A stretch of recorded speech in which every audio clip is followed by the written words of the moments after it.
There is no doubt that a narcissist in the workplace is an unpredictable and often destabilizing force for colleagues, bosses, and underlings. Their arrogant attitude, feelings of superiority, and tendency to blame others for their mistakes make them unpleasant to work with and someone who does not make a good team member.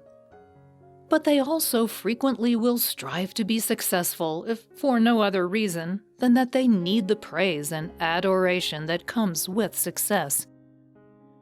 That can make them an asset for many businesses, particularly those that reward narcissistic behavior. Whether a particular narcissist changes jobs frequently depends on the narcissist and job in question. In some jobs, narcissists can be an asset, while in others, their unpredictable behavior will find them back in the unemployment line quickly. In most jobs, however, they aren't good team players. Keep watching to learn about the ways in which a narcissist might be an asset to a business, and why most narcissists can't seem to get along with their colleagues, no matter their skill set. How does the narcissist act in the workplace? As Todd Schuyler, an attorney who specializes in NPD, points out, how narcissists are apt to act when they start new jobs is fairly consistent. They come into a job viewing it in the same way they did in high school. They want to hang with the cool kids, but they lack the social skills to make it work in the long run. They can charm their way into the job, but they frequently try too hard to be accepted and recognized by their colleagues. They will usually idealize those in their office whom they perceive as popular colleagues, but they have no respect for personal or professional boundaries. That usually results in problems, since workplace relationships typically end badly. Still, the arrogant narcissist won't let anyone tell them what they have to do, and so they throw caution to the wind. Before long, those relationships experience conflict, which triggers the narcissist into acting in defiance of their own best interests. As you can imagine, this is a veritable recipe for disaster, and it's what makes the narcissist a terrible team player. They create division and disrupt what might be a normally efficient workplace. They typically will turn to devaluing their colleagues, taking credit for the accomplishments of others, and blaming their coworkers for any mistakes they make. With this kind of disruption in the workplace, the narcissist boss may decide to cut their losses and send the unruly employee packing. But there are cases where a company or supervisor may want or even need the narcissist's skills. When is a narcissist an asset? Research from the Journal of Applied Psychology has shown that narcissists are perceived as positive leaders as long as their coworkers have fewer opportunities to observe and interact with them. The positive relationship disappears as their underlings have more opportunities to observe them. This gives you an idea of how narcissists are able to function as leaders in their respective organizational settings. Narcissists often emerge as leaders because of their ability to charm their supervisors. Additionally, they can be driven by the need to be viewed as successful to hone their skills and perform positively in the workplace. This is particularly true for communal narcissists who, although annoying because they constantly brag about how the workplace would fall apart without them, work hard to help in every situation. Many narcissists are also willing to take risks and compete to win, and that can get them into leadership positions.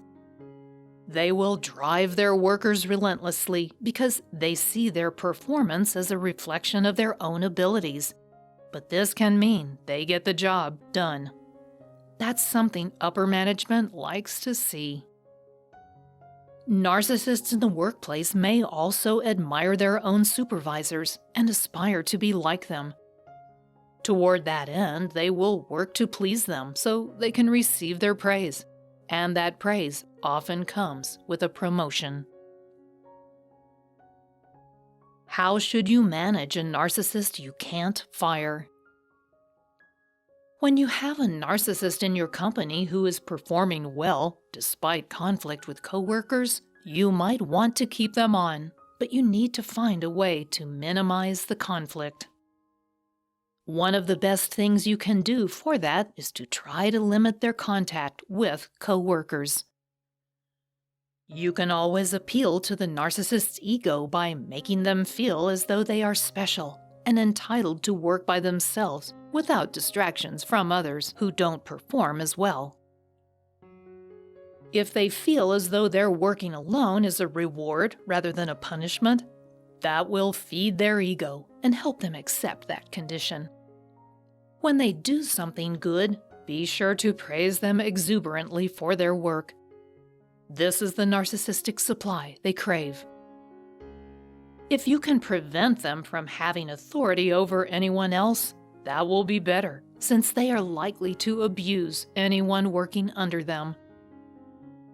You should also always make it clear who is the boss by setting firm boundaries, clear expectations, and enforcing consequences of any violations of boundaries or failure to meet those expectations.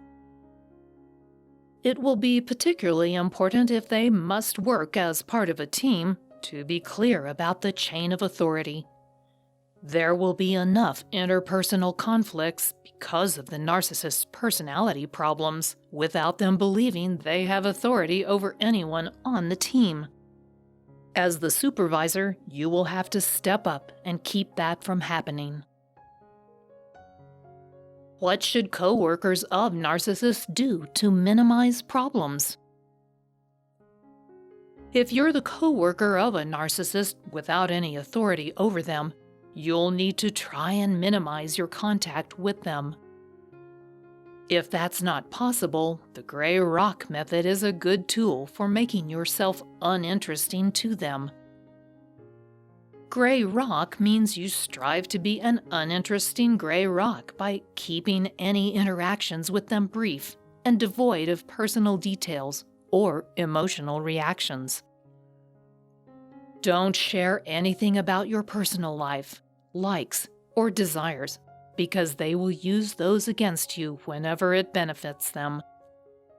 Don't engage in long conversations with them or show them any emotion, as that feeds into their mental disorder. Keep yourself as uninteresting as possible so that they don't find any benefit in interacting with you.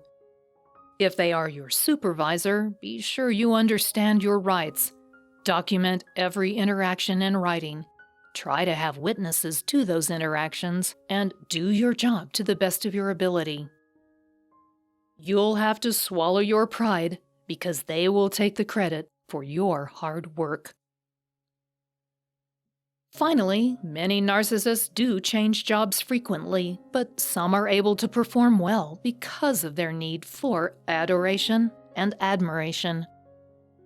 They want people to see them as successful, and they can do a good job toward that end. They are not, however, good coworkers. They will take credit for other people's work, devalue and criticize their colleagues, and blame other people for their mistakes. This is often why many supervisors will ultimately let them go. But if they are exceptional at their job, they might keep them on and even encourage their behavior.